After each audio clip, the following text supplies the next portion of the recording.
फल के बारे में। तो फल के बारे में सबसे पहले जानना है फल का अध्ययन क्या कहलाता है। तो फल का अध्ययन कहलाता है पोमोलॉजी या कार्पोलॉजी। फल का अध्ययन क्या कहलाता है? पोमोलॉजी या कार्पोलॉजी। और फल का मुख्य कार्य क्या होता है? तो बीज का सुरक्षा देना। फल का मुख्य कार्य क्या रहता है? तो बीज का सुरक्षा देना।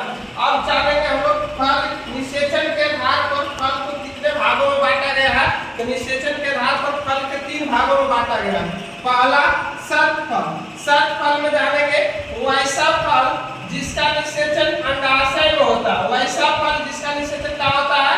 अंडाशय में होता है, उसे सत फल कहते हैं। जैसे में आम, जामुन, ईटीसी, यह सब सत फल के अंतर्गत आता है। उसके बाद दूसरा का नंबर है निषेचन के आधार पर फल असत फल।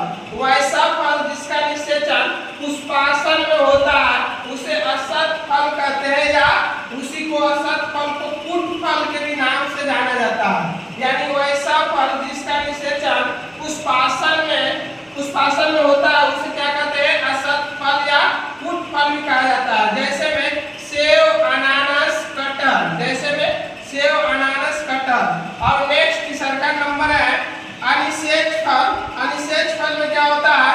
वैसा फल जिसका फूल उल्टा लगा